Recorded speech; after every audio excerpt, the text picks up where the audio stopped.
Vamos a entrar a la cuarta clase de esta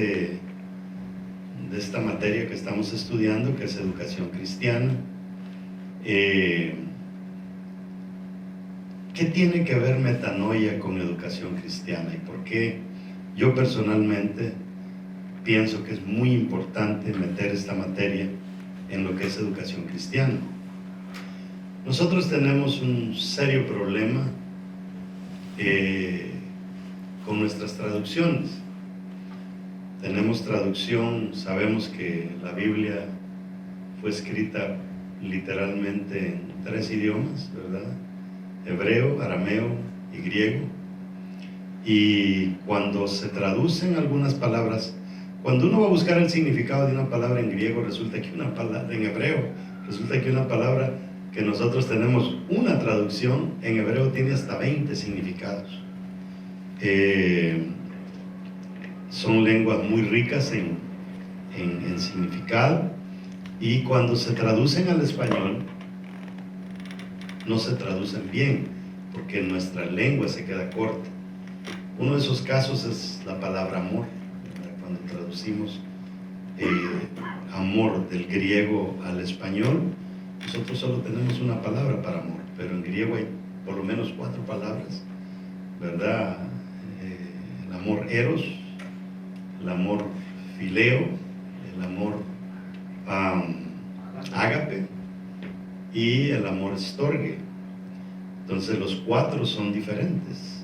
El amor ágape es el amor incondicional, cuando yo amo sin esperar nada a cambio. Es el amor que Dios tiene para nosotros. Amor filial supuestamente es el amor que sentimos por nuestros hijos.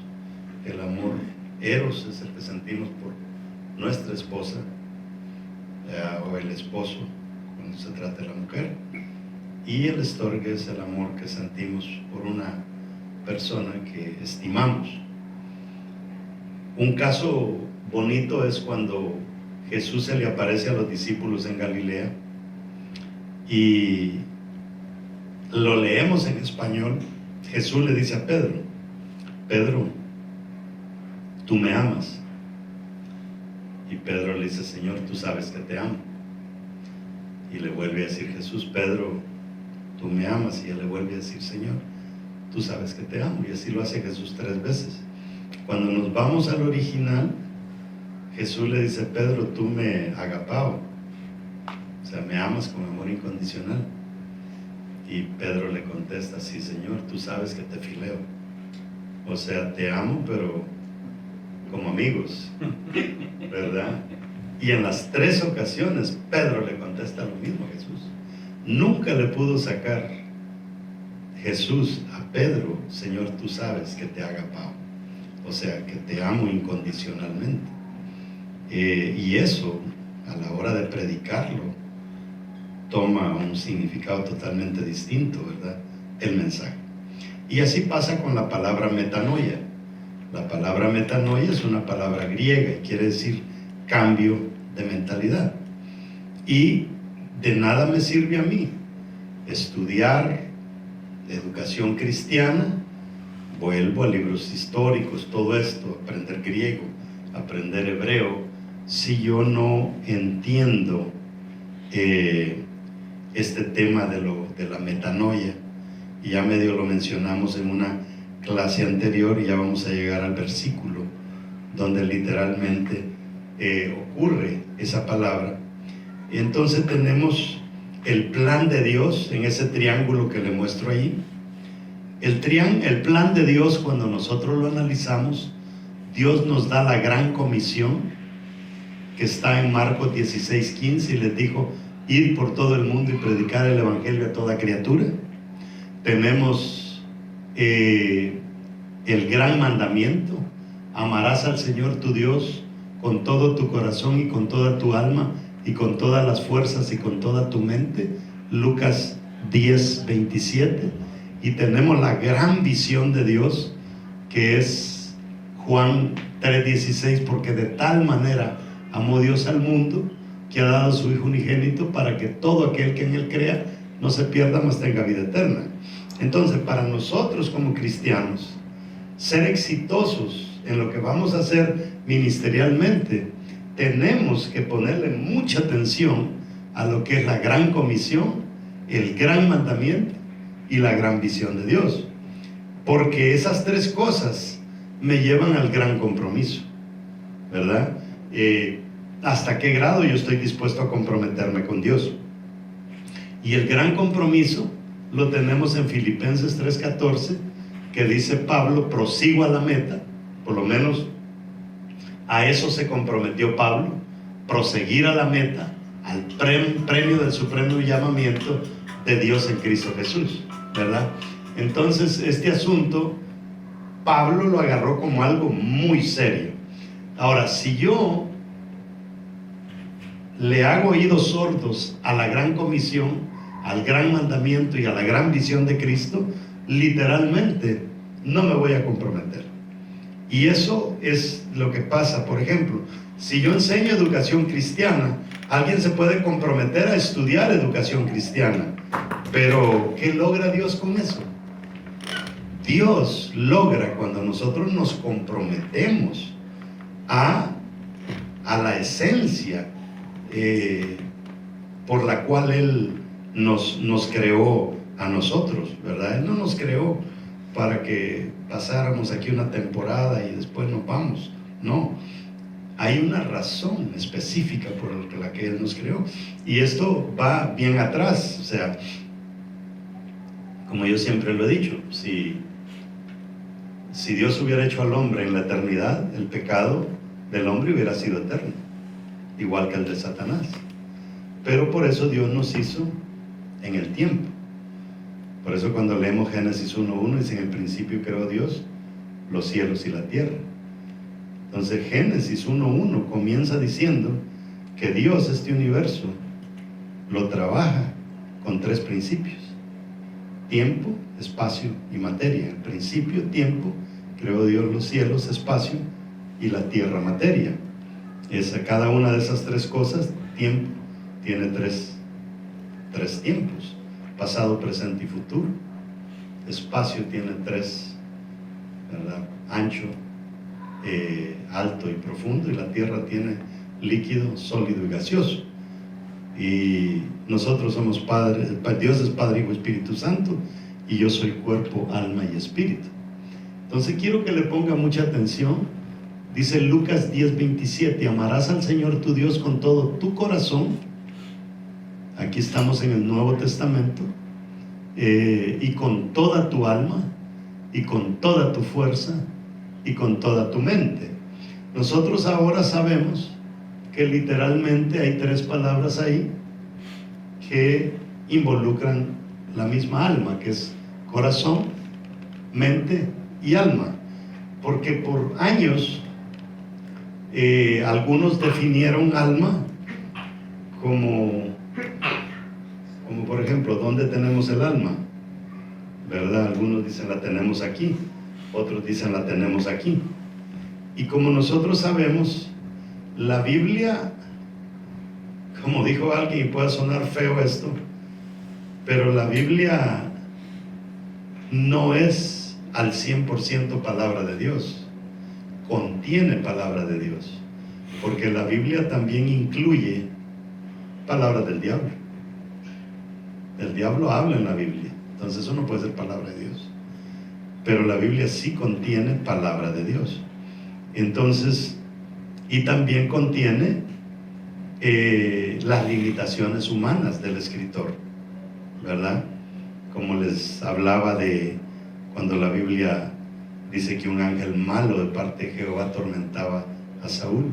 ¿Cómo puede ser que un ángel malo de Dios atormente a Saúl si Dios es bueno? Y es porque cuando se escribió se pensaba que el mal y el bien venían de Dios, ¿verdad? Con el tiempo el pueblo de Israel llega a entender que el mal viene del diablo y el bien viene de Dios. Pero eso comienza más o menos ahí por el año 500 antes de Cristo. Entonces este versículo es bien interesante, porque esto, si yo le meto información de educación cristiana a mi cabeza, pero no entiendo, no tengo el mapa de quién yo soy, voy a tener problemas.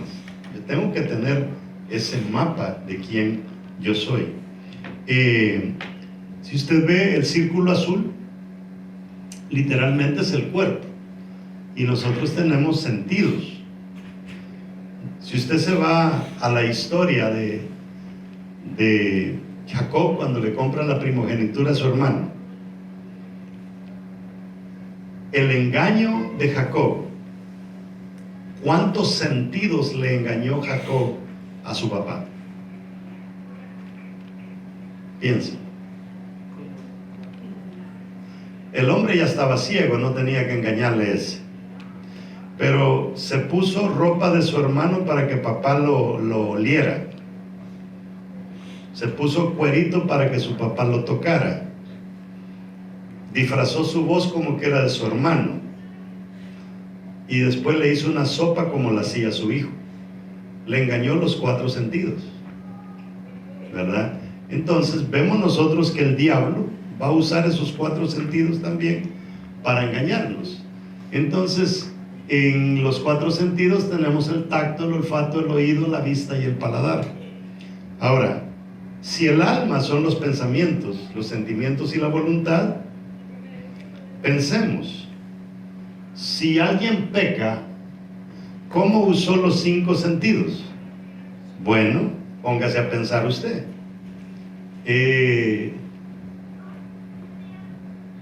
Primero la vio, le gustó. Si pudo, la tocó. Y después de que la tocó,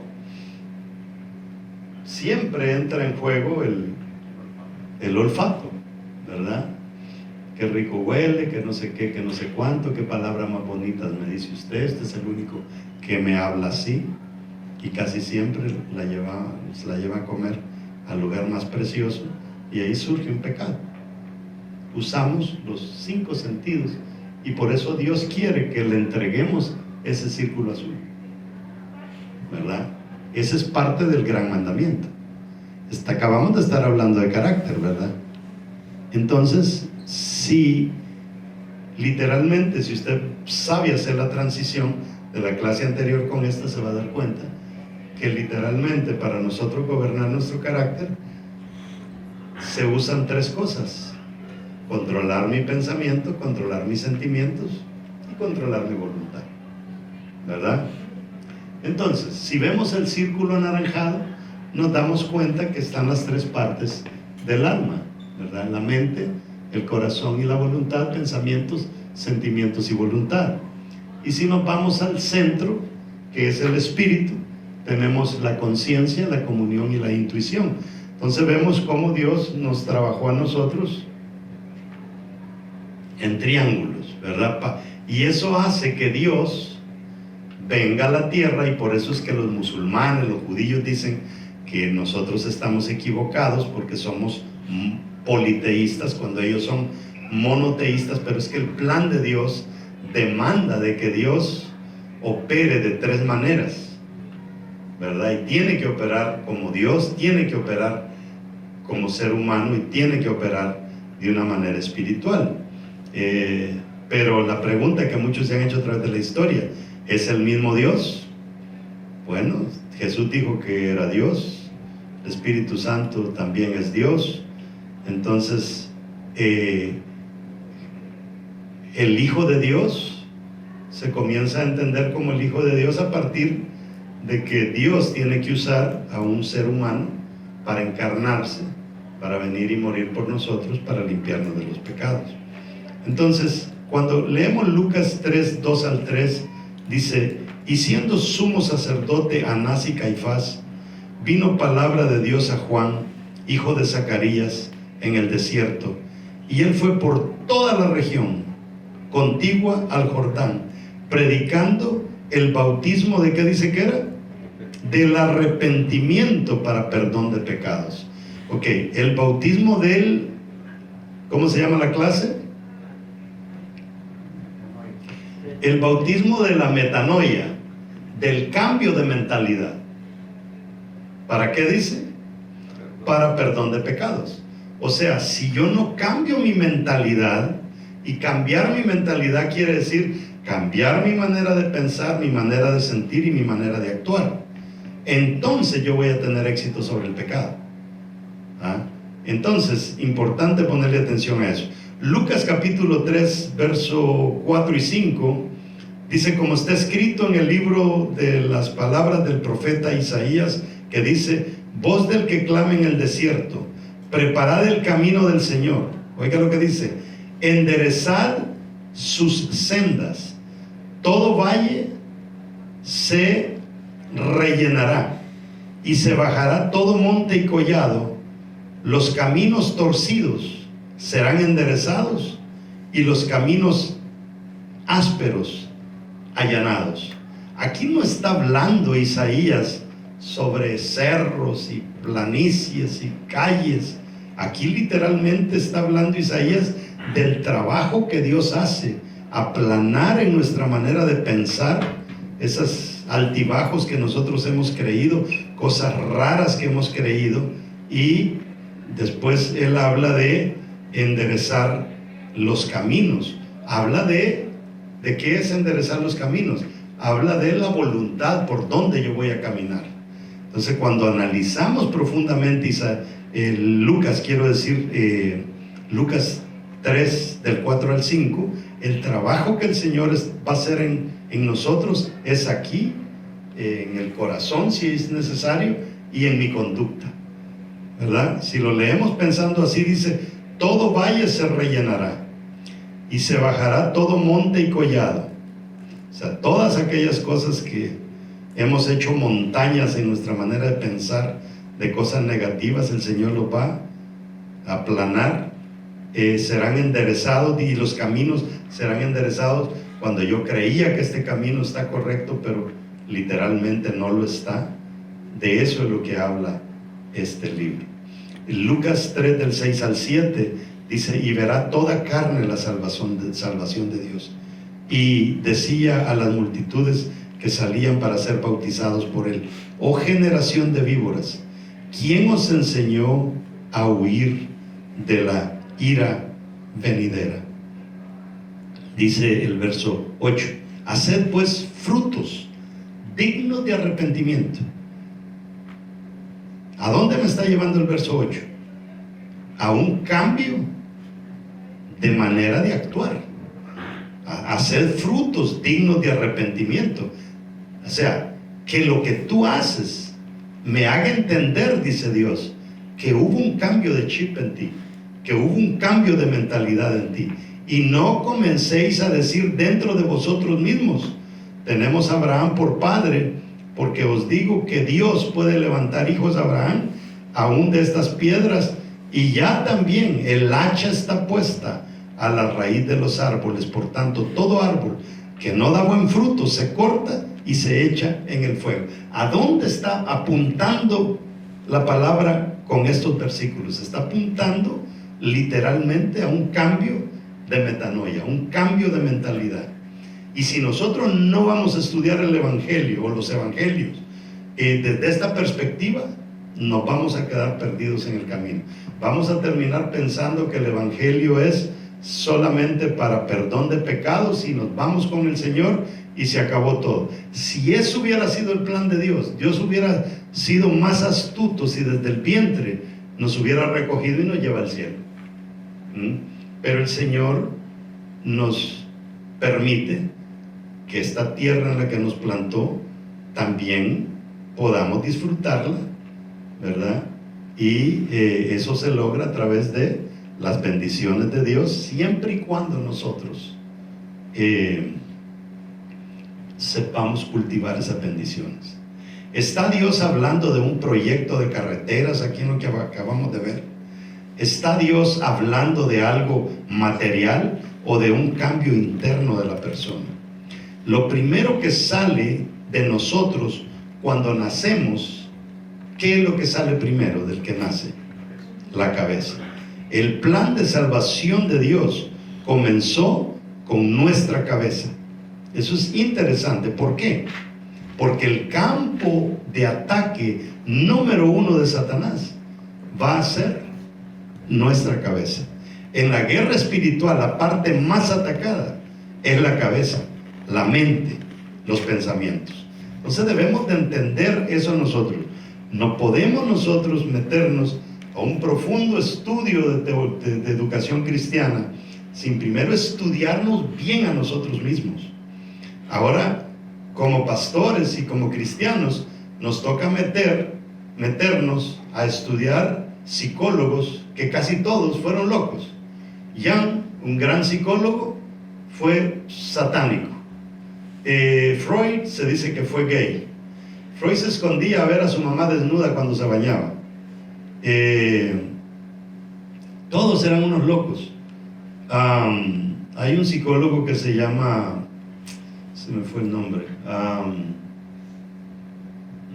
fue la persona que primero usó en inglés la frase unconditional positive regard, o sea que nosotros seamos incondicionales con todas las personas, y si somos incondicionales vamos a ser buenos para aconsejar a la gente. Él fue cristiano hasta los 17 años, 18 años. Se lo llevaron a un viaje a China, y en China comenzó a ver que los chinos se comportaban mejor que los cristianos. ¿Qué decidió? Dejar de ser cristiano. Entonces, es bien interesante que en vez de nosotros estar aprendiendo de psicólogos corruptos, nosotros podemos aprender de lo que la Biblia nos enseña. Romanos 1, 26 y 27 dice: por esa razón Dios ha dejado que esa gente haga todo lo malo que quiera. Por ejemplo, entre ellos hay mujeres que no quieren tener relaciones sexuales con los hombres, sino con otras mujeres. Y también hay hombres que se comportan de la misma manera, pues no volvieron a tener relaciones sexuales con sus mujeres, sino que se dejaron dominar por su deseo de tener relaciones sexuales con otros hombres. De este modo hicieron cosas vergonzosas los unos con los otros, y ahora sufren en carne propia el castigo que se buscaron. Mire qué traducción, lenguaje actual, qué bien claro habla. 1, 28 al 30, mire lo que dice del 28 al 30. Como no han querido tener en cuenta a Dios, Dios los ha dejado hacer todo lo malo que su mente inútil los lleva a hacer. ¿Qué es lo que dice que los lleva a hacer? Su mente inútil. Entonces, ¿qué es lo que dio? La guerra de Dios con el ser humano es cambiar su mente. Son gente injusta, malvada y codiciosa. Son envidiosos, asesinos, peleadores, tramposos y chismosos. Hablan mal de los demás, odian a Dios, son insolentes y orgullosos, y se creen muy importantes. Siempre están inventando nuevas maneras de hacer el mal. ¿Qué dice que están haciendo? Inventando. ¿Dónde se inventa? Aquí. Inventando nuevas maneras, dice, de hacer el mal, y no obedecen a sus padres. Entonces la guerra de Dios está con nuestra mente. No quieren entender la verdad, dice, ni se puede confiar en ellos. No aman a nadie, ni se compadecen de nadie. Dios ya lo ha dicho, y ellos lo saben, que quienes hacen esto merecen la muerte, y a pesar de eso, no solo siguen haciéndolo, sino que felicitan a quienes también lo hacen. Entonces, bien interesante cómo literalmente Pablo, Jesús, todo nos apuntan a que la guerra nosotros, si la perdemos en nuestra mente, estamos mal. La mujer es muy atacada en la cabeza. Todos los días la serpiente le continúa hablando a la mujer, ¿verdad? Y el objetivo es que se desenfoque. Y uno de los peores castigos que le dieron a Jesús fue meterle una gran cantidad de espinas en la piel de su cabeza, pensando que Jesús cambiaría su postura mental de morir en la cruz. Es bien importante que nosotros entendamos este tema de tener un cambio de mentalidad. Literalmente, hay gente que cuando lo ve a uno, Vida Real es una iglesia bastante grande, pero donde nos ha plantado el Señor literalmente, si nos hubiera plantado en Latinoamérica tuviéramos 20, 30 mil quizá, pero acá dicen las universidades de Boston que tener 1000 en Massachusetts es como tener 20,000 en Latinoamérica. Pero cuando uno tiene una iglesia un poco grandecita, hay gente que tal vez no han tenido el éxito, no han podido crecer. Lo primero que comienzan a decir es que la iglesia nuestra se llena porque aquí es bien fácil ser evangélico. Y no es eso. Todo ha tenido que ver con trabajar con la mente del pastor, la mente de los líderes y la mente de la gente. Mire lo que dice Pablo en Romanos 14:5. Cada uno esté plenamente convencido. ¿Dónde? En su propia mente. Allí está la clave. Podemos buscar por otros lados. El adulterio comienza con imágenes. La pobreza, la traición, el me rindo, no lo voy a lograr, voy a fracasar, suicídate, no sirves, deja tu familia, consíguete a otra. Todo comienza con imágenes. Todo eso se logra en la mente.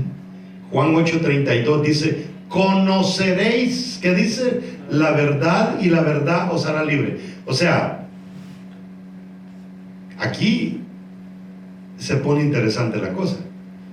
¿Qué es lo que me va a transformar a mí? Léalo, dice: conoceréis la verdad y la verdad os hará libre. La verdad me hace libre, pero tiene que pasar algo primero. El conocimiento mío tiene que ser impactado por la palabra. Si mi conocimiento no es impactado por la palabra, literalmente no voy a avanzar mucho. Ahora, cuando los jóvenes entran a la edad de entender el pecado, Satanás les envía ciertos comandos, ¿verdad?, de demonios que les atormenten la mente con pensamientos contrarios a la voluntad de Dios. Por eso es que los muchachos, cuando entran a la high school, lo primero que el enemigo hace es que les pone, no sé, les inyecta una dosis de humanismo, donde dice: pero ¿cómo puede ser que en pleno 2024 todavía pensemos que en todo ese universo hay un ser que se llama Dios, donde nadie lo escucha, donde nadie lo ve? Es simplemente, no sé, me lo enseñaron, la gente lo enseña, lo aprende y lo cree, y como ven, ¿verdad? La fe hace que las cosas se les vayan dando, pero como que Dios quizá no existe. Y ahí, a puro humanismo, después viene el ateísmo y nos van comenzando a convencer. Ahora viene el transhumanismo, que inyecta, métame un chip para ser más inteligente. Y aparte de eso viene algo que se está usando mucho hoy en día, que es el deconstructive movement, un movimiento deconstructivo, que en 5 minutos, estos son tan expertos que si un muchacho anda mal parado, en 5 minutos le sacuden su manera de pensar para que termine dudando de su fe. Pero todo está aquí, todo está aquí. Tus padres son unos anticuados, le dice el enemigo. Dios no tiene sentido. La virginidad da cáncer. La marihuana te ayuda a una mejor concentración. En la iglesia la gente solo es buena para juzgarte. Júntate con gente que no va a la iglesia y se acabará el problema. La iglesia es aburrida. Levántate ante tus autoridades. La santidad es para viejos. Todas esas cosas. Comienza el enemigo a bombardear a la juventud. Ahora, si yo logro entrenar a un niño desde que es niño, ya esta guerra se le va a poner difícil a Satanás de ganarlo. Ahora, después de los 12 años, los jóvenes tomarán decisiones que definirán sus destinos. Óigame, ahora se están dando casos que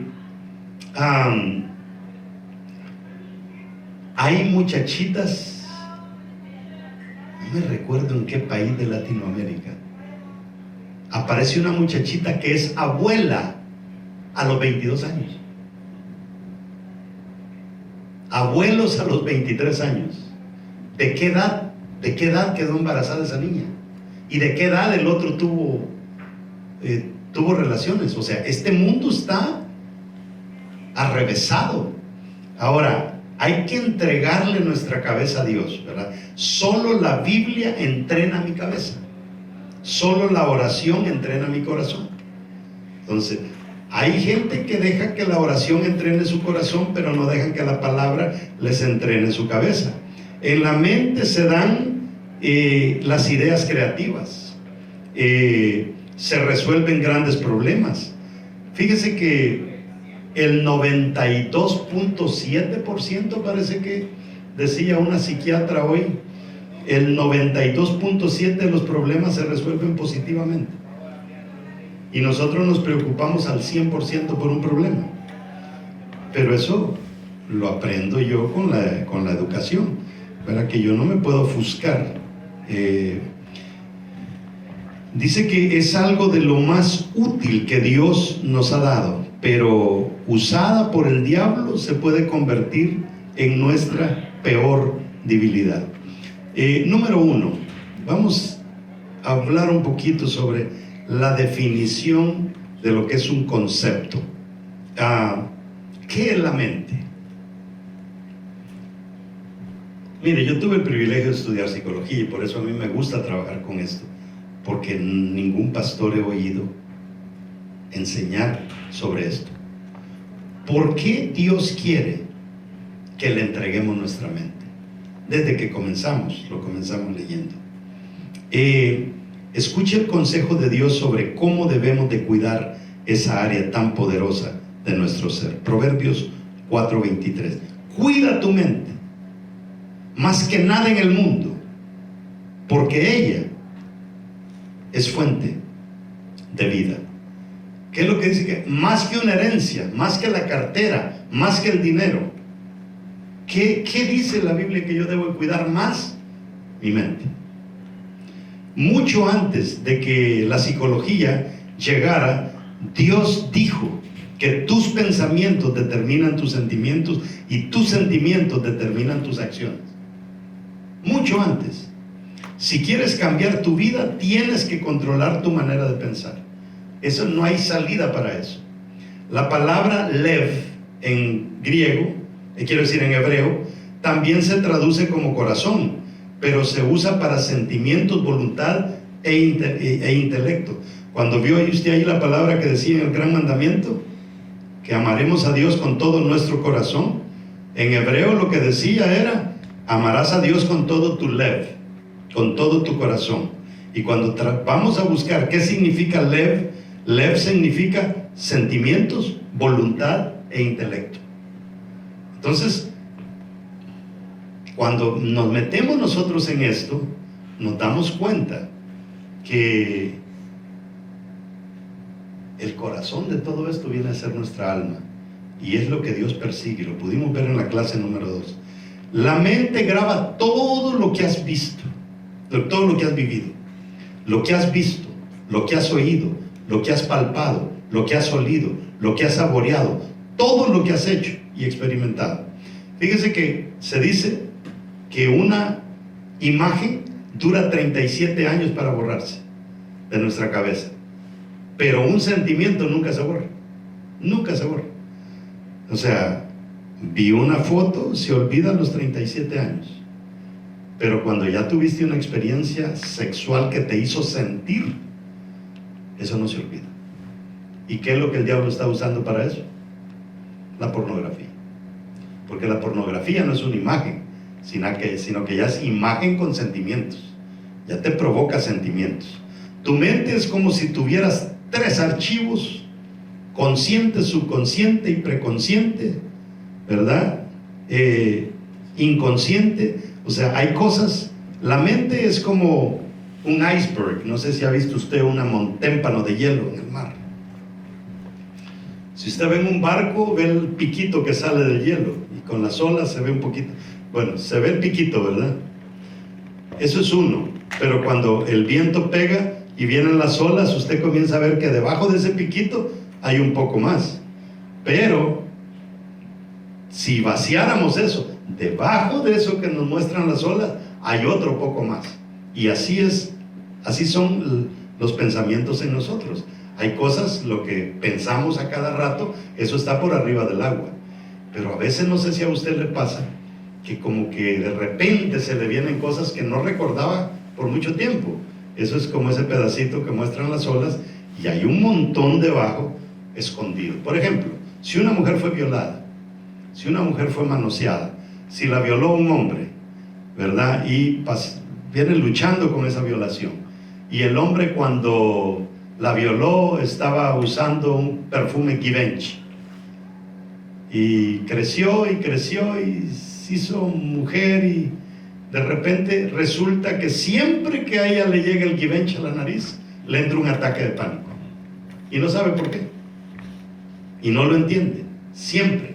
O oía una música como tal, el oído la registró y la guardó, y cada vez que vienen sonidos similares le entra un ataque de pánico. ¿Por qué es eso? Porque está en el inconsciente, casi allá, bien sepultado. Entonces, todo eso determina quién yo literalmente voy a ser, y por eso Dios quiere que hagamos todo lo posible por ir limpiando todo eso. Al principio esa información, dice, la tienes en tu consciente, pero a medida que va pasando el tiempo, los registros van pasando del consciente al preconsciente, que es lo que se mueve cuando las olas se mueven, vemos, ¿verdad? O subconsciente, como se conoce. Y por último, al inconsciente. Y toda esa cosa la tenemos todos nosotros. Y Dios quiere trabajar con eso. Pero eso no se enseña en la mayoría de iglesias. El consciente dice que percibe la realidad que la persona se da cuenta, la percepción, los recuerdos, los pensamientos, lo que nunca se olvida, siempre está ahí, ¿verdad? Eso está en el consciente. Yo me recuerdo exactamente una vez que le hice un berrinche a mi mamá y me encerró en el lugar donde guardaban los quesos y le agarré a patada los quesos. Ahí lo tengo, en el consciente. Cuando mi mamá peleaba con mi papá. Pero el subconsciente o preconsciente registra y conoce las cosas que has sabido, pero que temporalmente las transferiste de tu consciente. Con un poco de esfuerzo puedes volver a recordar y traerlas al campo del consciente. Eso es cuando tú dices que tengo la bendita palabra en la punta de la lengua. Eso ya fue allá. Si sigues haciendo un esfuerzo, de repente ¡pam!, aparece la palabra. Y el inconsciente es la sección mental más grande y oculta de la mente, donde reposan innumerables experiencias que has vivido desde la niñez y que son imposibles de recordar. Solo los podemos experimentar en forma de impulsos, impresiones, pensamientos incontrolados, patrones y recuerdos repetitivos. Aquí vienen los patrones de conducta, que no sabemos ni por qué los tenemos, pero esos manifiestan, o sea, dan a entender que hubo un trauma, hubo algo que me marcó, y por eso ya me quedé con eso. A veces también lo notamos en un tic en la persona. Hay personas que les agarra así ¿verdad? O no sé, hay de diferentes cosas, ¿verdad? O el párpado. Esos tics son producto de una mala experiencia, un momento traumático.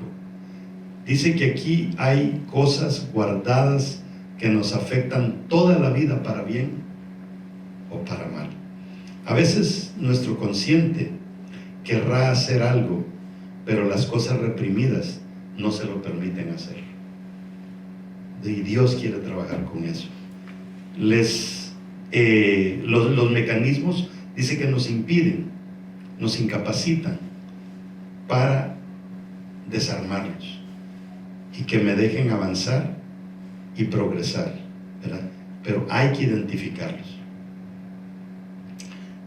Le voy a mencionar algunos mecanismos de defensa que nosotros los seres humanos utilizamos como para no experimentar momentos difíciles, confrontativos, la racionalización. Esto es un término que en psicología se usa, y la racionalización es formar excusas. No, es que todos somos así. No, es que así soy yo. Formular excusas, aunque irreales, para justificar una conducta o incapacidad. Nos ponemos a la defensiva. Eso es cuando entra la racionalización en nosotros. O sea, no es gran cosa. Eso no es gran cosa si todo el mundo lo practica. Después viene la proyección, y es atribuir un defecto o falta que yo tengo a otra persona. Esto se le llama proyección. Yo comienzo a proyectar cosas a los demás, pero el defecto está en mí. No, pero es por culpa de ellos. Es que si solo a mí me atacan, solo a mí, ¿verdad? Es que no importa. Yo puedo intentar hacer algo bueno, pero por muy bueno que lo haga, después terminan diciendo que está mal. Entonces mejor ya no lo hago. Y después está el desplazamiento. Por ejemplo, un hombre está enojado con su jefe, y cuando llega a casa le da una patada al gato, ¿verdad? Da golpes y le grita, le da una patada a la puerta y le grita a su esposa. ¿Qué es lo que está diciendo? Yo quisiera sonarme al jefe, pero como si me sueno al jefe me despide, entonces me sueno a mi esposa. Entonces todos estos mecanismos los vemos en todos los hogares. Ahora, las consecuencias de los mecanismos de defensa en la persona son los siguientes: un esfuerzo constante de autojustificarse por todo y ante todos. Hay gente que siempre se está justificando, ¿verdad? No, si es que si yo no hubiera nacido en esa bendita familia, si yo no fuera de ese país, yo fuera otro, dichosos los que nacieron en Alemania. No, o sea, no importa dónde uno ha nacido, si uno comienza a trabajar con todo esto, literalmente no hay razón para que nos detengamos en cuanto a triunfar en algo. Un autoengaño constante, personas que están autoengañándose constantemente. La realidad está siendo negada y se crea una vida que es falsa. Y ya ahí ya comenzamos, ya nos alejamos de nuestra identidad, nos alejamos de nuestro propósito y comenzamos a vivir una vida falsa. En una ocasión a mí me invitaron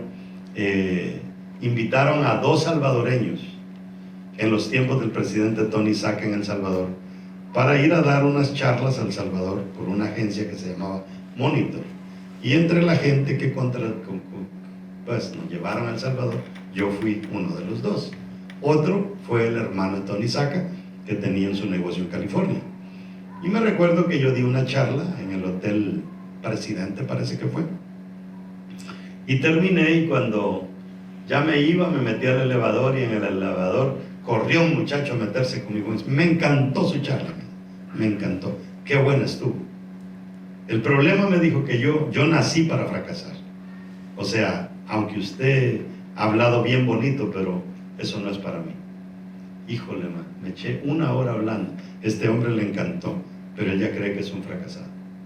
En una ocasión fui a darles unas conferencias muy interesantes a un grupo de pastores en Haití.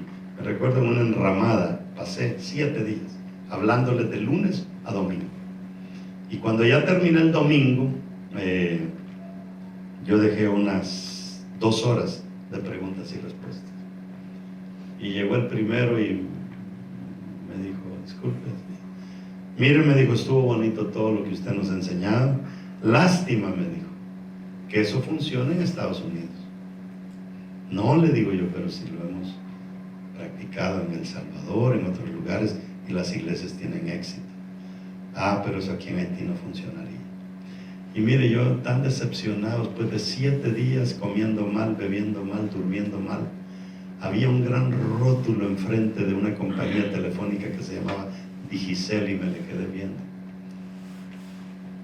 Y le digo a todos los pastores, ¿cuántos de ustedes no tienen celular? Todos tenían. Y yo tengo dos. Dos celulares. ¿Cuál es la compañía que tú tienes? Yo Digicel, tú Digicel. Está el gran rótulo allá. Y yo les digo, ¿ustedes creen que si Digicel hubiera tenido la mentalidad de ustedes de que en Haití no hay dinero, se hubieran venido a meter aquí? Ahora es la compañía número 1 en Haití, porque no vieron como ustedes ven. Entonces, a veces molesta cuando uno quiere cambiarle la manera de pensar a la gente. La realidad dice que está siendo negada y se crea una vida que es falsa, una vida de tensión constante y de autodefensa que no deja madurar a la persona.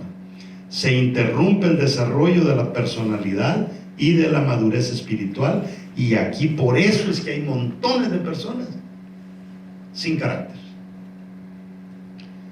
Y por eso Jesús nos habla de la urgencia de hacer un trabajo libertador en nuestra mente. Mire lo que dice Marcos 1:14.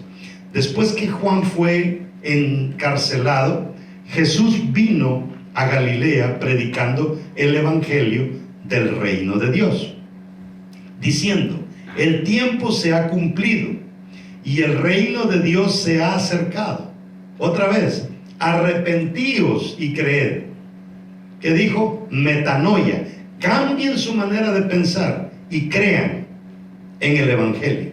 O sea, este asunto de creer en el evangelio sin cambiar la manera de pensar no me permite avanzar mucho. Ahora, en otro pasaje lo pone más claro todavía. Juan 8:31, Nueva Versión Internacional. Si se mantienen fieles a mis enseñanzas, serán realmente mis discípulos. Verso 32. Y conocerán la verdad, y la verdad les hará libre. No me libera la palabra, jamás, si yo no cambio mi pensamiento. Conoceréis. Ahora, los discípulos también estaban conscientes de la importancia de este trabajo. Marcos 6:12. Y saliendo, predicaban que los hombres se arrepintiesen. Volvemos otra vez. Cambio de mentalidad. ¿Ok? El concepto de metanoia. En español usamos la palabra arrepentimiento. En hebreo para este cambio se usan dos palabras. En el hebreo. Estamos hablando griego, hebreo. Una de las palabras es naham y significa lamentarse, llegar a deplorar algo, arrepentirse, como en Job 42:6. Así que retiro lo dicho y te ruego me perdones. Pero también está la palabra shuv, que significa volverse. Jeremías la usa. Circuncidaos a Jehová. Jeremías 4:4. En griego se usa la palabra metanoia. Significa arrepentirse, cambiar de manera de pensar, cambio de idea que lleva a un cambio de conducta. Ese es el concepto.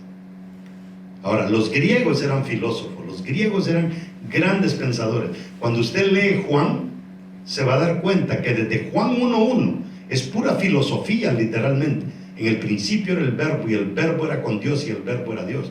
Porque los griegos creían en un ser que gobernaba el universo, y literalmente que ese ser que gobernaba el universo, los griegos decían, es un logos. Y entonces él dice, bueno, les tengo noticias, el logo en el que ustedes creen era Jesús. En el principio era el logos era con Dios y el logos era Dios.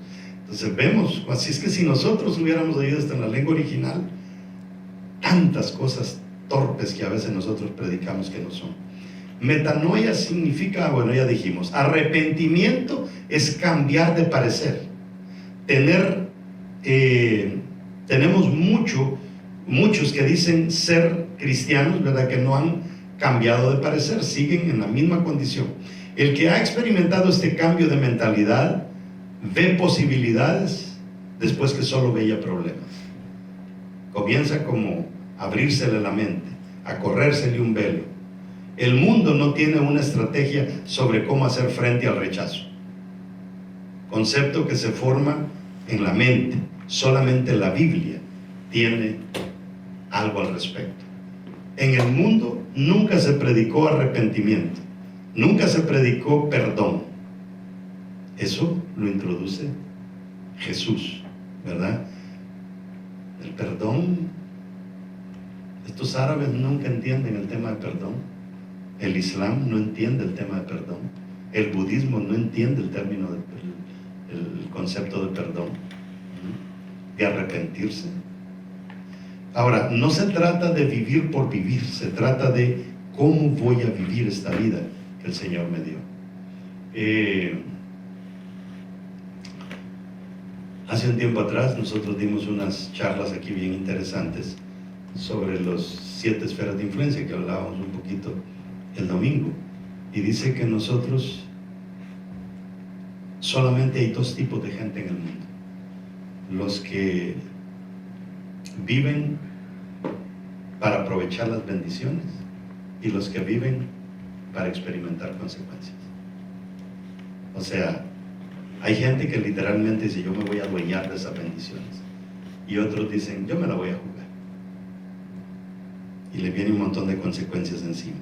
No se trata de vivir por vivir. Entonces, liberarse de esta carga negativa mental es transformador, y a esto se refiere Juan el Bautista cuando comienza a predicar arrepentimiento o cambio de mentalidad. En Cristo lo que no tenía sentido tiene que recobrar sentido. Dios quiere que tengas un cambio de mentalidad para que Satanás no gane terreno sobre nosotros. Es la única manera.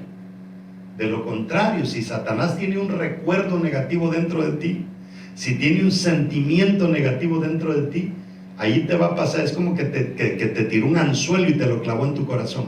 Ahí te está enrollando el cáñamo, el hilo a cada rato.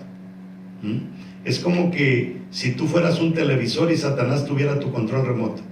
Comienza a apachurrar botones cuando le da la gana, y tú te enojas, te alegras, te entristeces, maldices. Así nos tiene el diablo, con un control remoto. Para los griegos significaba desplazamiento o cambio fundamental, trascendencia, meta, más allá de la mente. Su significado literal del griego denota una situación en que alguien ha tenido que volverse del camino en que andaba y tomar otra dirección. Es como que usted iba para allá y de repente tuvo que darse vuelta y comenzar a caminar para allá. Ese es el concepto griego. Es un cambio de enfoque, es un cambio de una perspectiva a otra, es un cambio constante del nivel de pensamiento. Escapar de viejos paradigmas. Un paradigma es algo que usted ya se lo creyó y vive en base a eso que usted se creyó, pero a veces tenemos que cambiar esos paradigmas dentro de nosotros. Para una persona centrada en el pasado es imposible avanzar hacia el futuro, porque si usted, mire, avanzar hacia el futuro cuando usted todavía tiene problemas en el pasado es como ir manejando en la 93 viendo por el espejo retrovisor. No va a llegar muy lejos. Para una persona centrada en el pasado dice que es imposible avanzar hacia adelante. Cuando la falta de confianza en ti mismo es la emoción dominante, es difícil accionar con decisiones que te saquen del hoyo. Vas a seguir ahí. El que se la pasa viendo todo lo malo de su vida, le es imposible poder ver lo bueno. Ahí va a estar viendo solo lo malo, solo lo malo, solo lo malo. Y este tipo de personas a veces comete otro error, que no vive lo que tiene, sino que vive lo que quiere tener, ¿verdad? No puede contemplar y apreciar lo bueno, sino que siempre están centrados en lo malo. En la vida cristiana hay que aprender a ver lo malo de lo bueno y lo bueno de lo malo, ¿verdad? Pero uno a veces pierde esa capacidad. Si no cambiamos nuestra manera de pensar, no podemos construir posibilidades donde no las hay. Matamos la fe y ahí nos quedamos, y ya nadie nos recordará de aquí a 4 generaciones. Billy Graham no era una persona cualquiera. ese tipo, su hijo se convirtió en un drogadicto, eso no lo detuvo a él. Siguió, su hijo regresó, le dejó ese gran legado, pero ya su hijo no es lo mismo. Tomar decisiones importantes en medio de la desesperación es, como dice la palabra, construir sobre la arena. Miren, si nosotros pudiéramos estudiar la Biblia en el idioma original, nos diéramos cuenta que quizá nosotros hemos entendido un 10% de lo que Dios quisiera que entendiéramos.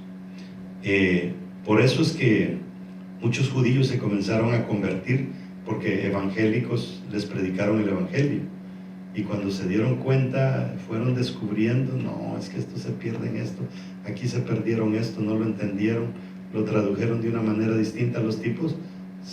Ahora ya no se llaman cristianos, ahora se llaman mesiánicos, porque dicen, no, es que el evangélico no ha captado todo. Si nos dejamos atrapar fácil por las palabras de los demás, urge que entremos en un proceso de cambiar nuestra manera de pensar, o terminaremos súper fracasados. La gente se encuentra atrapada en jaulas de ideas, con barrotes de palabras, y en el caso de los cristianos, tienen las llaves y no lo saben. Eso es tremendo. Fíjese, oía un predicador ahora decir, nosotros andamos buscando puertas abiertas, y que habrá alguna puerta abierta cuando el Señor nos ha dado llaves. ¿Para qué busco puertas abiertas si Dios ya me dio las llaves? Entonces, pero no vemos el cuadro completo. En forma de conclusión, Dios quiere que su mentalidad y la nuestra caminen en forma paralela, que la mentalidad de Dios y la mentalidad nuestra, ¿verdad?, estén caminando hacia el mismo lugar. Dios quiere que entremos a su mente y vivamos en base a su mente y no en base a la nuestra. La nuestra está llena de fracasos. ¿Por qué hay gente que vive una vida evangélica como si estuvieran divorciados de Dios? Eso lo vemos a cada rato. No vemos la gloria de Dios en nuestras vidas, y es más fácil caer en uno de los mecanismos mentales, como los habíamos expresado ya, la racionalización, formular excusas, aunque irreales, para justificar una conducta o incapacidad. El evangelio es sufrido. Los verdaderos cristianos viven por fe. Hay un versículo que dice que el reino de Dios sufre violencia, y solo los violentos lo arrebatan. Mire lo que dice Jeremías 29:11. Porque yo sé los pensamientos que tengo acerca de vosotros, dice Jehová. ¿Qué dice Dios? Yo sé los pensamientos que yo tengo acerca de vosotros. Pensamientos de paz y no de mal. Pensamientos para daros el fin que esperáis. O sea, yo tengo un montón de pensamientos buenos para ustedes, pero yo no sé qué es lo que ustedes están pensando. Si no unimos mi manera de pensar con la manera de pensar de ustedes, aunque yo les quisiera dar, no les voy a poder dar. Verso 12. Entonces me invocaréis y vendréis y oraréis a mí, y yo os oiré, y me buscaréis y me hallaréis, porque me buscaréis de todo vuestro lev. ¿Qué quería decir lev?